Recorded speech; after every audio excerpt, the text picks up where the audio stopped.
வணக்கம் நண்பர்களே, உங்களிடம் பேசிக் கொண்டிருப்பது ஜோதிடமித்ரன் சங்கர நாராயணன். இந்த பதிவில் எதை பத்தி பார்க்க போறோம்னா, ஒரு ஜாதகர் எப்படி பேசுவார், இதை ஜாதகம் மூலமா தெரிஞ்சுக்க முடியுமான்னா கண்டிப்பா தெரிஞ்சுக்க முடியும். ஜாதகத்துல 2ஆம் பாவம்ங்கிறது ஒருவருடைய வாக்கை குறிக்கக்கூடிய ஸ்தானம். அதே மாதிரி வாக்குக்கு காரகம் பெற்ற கிரகம்னு பார்த்தீங்கன்னா புதன். ஸோ ஜாதகத்தில் 2ஆம் பாவம் மற்றும் புதன் நல்ல நிலையில இருந்தாச்சுன்னா அந்த ஜாதகர் நல்ல நிதானமாக பேசக்கூடிய தன்மை உடையவராக இருப்பார். உதாரணத்துக்கு ஒரு ஜாதகத்துல 2ஆம் பாவத்தில் சூரியன் இருந்தால் அந்த ஜாதகர் ஒரு தலைமை பண்போடு ஒரு கமாண்டிங் கெப்பாசிட்டியோடு பேசுவார்.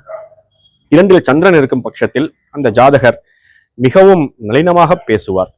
2இல் செவ்வாய் இருக்கும் பட்சத்தில் அந்த ஜாதகரின் பேச்சு மிகவும் ஆக்ரோஷமாக இருக்கும். 2ஆம் பாவத்தில் புதன் இருக்கும் பட்சத்தில் அந்த ஜாதகரின் பேச்சில் நகைச்சுவை தன்மை மற்றும் விகடகவித்தன்மை அனைத்தும் அதில் இருக்கும். 2ஆம் பாவத்தில் குரு இருக்கும் பட்சத்தில் அந்த ஜாதகரின் பேச்சில் ஒரு ஆன்மீகம் கலந்த பிறருக்கு உபதேசம் செய்வது போன்று இருக்கும்.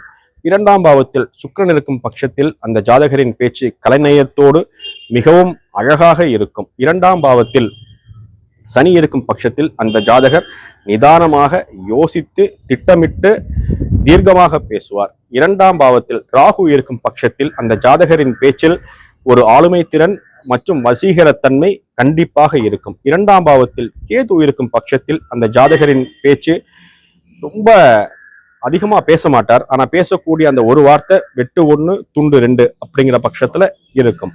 இந்த பதிவு உங்களுக்கு பிடிச்சிருந்ததுன்னா இந்த வீடியோவை லைக் பண்ணுங்க. என்னை பின்தொடர்ந்து வருவதற்கு இந்த சேனலை சப்ஸ்கிரைப் பண்ணுங்க. மீண்டும் அடுத்த பதிவில் உங்களை சந்திக்கிறேன்.